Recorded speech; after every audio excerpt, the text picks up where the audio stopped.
The Los Angeles Rams, gentlemen, F them picks is really what this should be called. I don't even know how to do. I didn't even know how to do a big three for this because they're really. I mean, like this is the big three for them, highlighted by Dylan. And I'm going to do this right this time. How do you pronounce the name? Kyron Williams. There it is. Kyron Williams, running back out of Notre Dame. Third round pick was Logan Bruss, and then they selected Darion Kendrick in the later rounds. Really, it's tough to kind of break down the Rams because, well, they didn't have that many picks, but Dylan, they did select the running back out of Notre Dame, who you are very high on. So please tell us how he will fit in with this Los Angeles Rams team. Well, he's just going to be a depth running back. I don't think I'm going to see too much production out of him right away. Obviously, you lose Sony Michel, who's just got an update. He's having a visit to, I believe, Miami and also New Orleans, two places that kind of strange. But anyway, Sony Michel's lost in that backfield. Darrell Henderson, they have been very, very questionable on him during his tenure. They've liked him, then at times they don't like him. Cam Akers still coming off that Achilles. He's just going to be a depth running back right now. Darrell Henderson, only 1 year left, I believe, on his contract. So it allows Kyron Williams a chance to potentially climb up that depth chart, be a number two, maybe get some carries and see what he's got. I mean, he's got explosive. He's got great acceleration. That's one thing that I noticed. He would go back and watch that Clemson game at Notre Dame Stadium. That big run to start the game, that was huge for the Irish. And I mean, he has that next level run. He could break tackles well. He's just a feisty guy. And one thing that he's really good at, and I think he could earn his stripes on this team, he's fantastic in pass protection. That guy will step up and just load up a linebacker. He don't care what it looks like. He'll come right at you and just hit you hard in the mouth. I mean, he's a big-time run blocker. The reason Notre Dame converted first downs and played themselves into their funny record that got them eventually kicked out of playoff games because, I mean, he did a great job of pass protecting. So, I mean, he's an all-purpose guy, and I think he could potentially crack, see some playing time, not only this year but in the future as well. He's going to play. I mean, Darrell Henderson, injury. Cam Akers tends to be a little bit injured. And one thing that I really liked about this pick, I like the fact that Sean McVay is the type of coach that he will ride the hot hand and does not care that Cam Akers was supposed to be their guy. Does not care that, what's his name? Darrell Henderson was supposed to be that next guy. This is a 5th round pick that if he tends to come in and play well, he might stay in the game. I mean, we saw games last year where Sony Michel was the hot hand and they rode him. Dylan mentioned this guy's versatility.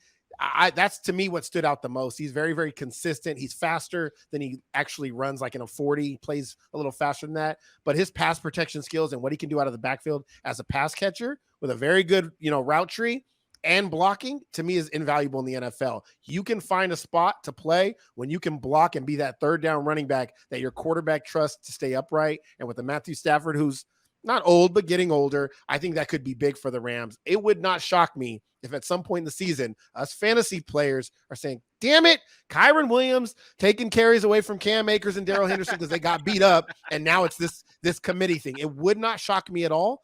And I do like the idea of going forward in the future of what he's capable of once Darrell Henderson's gone, because I don't think they'll re-sign him. Reunited with Ben Skoranek. Oh, goodness gracious. Not this again. Not old Skronek again. Oh, goodness. Okay.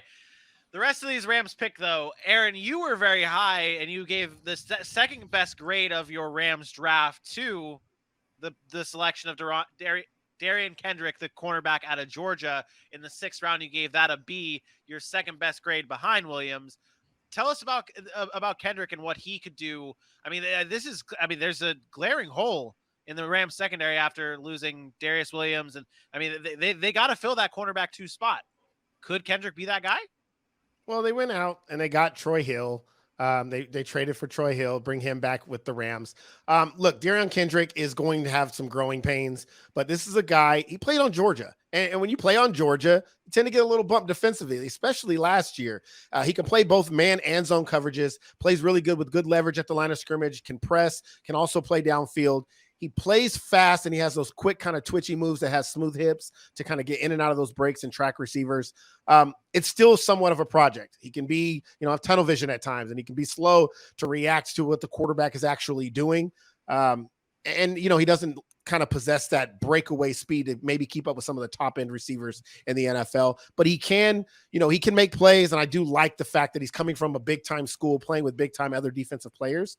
He had 4 interceptions last year. I think he can come in and fill a role that I think there probably is the weakest for the Rams. There's a lot of holes that most teams have. The Rams don't have many holes, maybe linebacker, but then they add a Bobby Wagner. And then the other spot you're really looking at after offensive line, which they addressed early in the draft, and then also re-signing Joe Noteboom, is the defensive secondary. So you come in there and you join a Taylor Rapp and you join a Jordan Fuller and Jalen Ramsey, you add Troy Hill to the mix. Now you're not asked to do so much. You'll probably be the second or third guy in that secondary, get some time to learn. And I just believe he could be a project that maybe can grow into something that's a little bit more than just a depth piece on a roster. I think he might be able to start somewhere as his career progresses. Yeah, 4 picks taken on the secondary or used for the secondary for the Rams.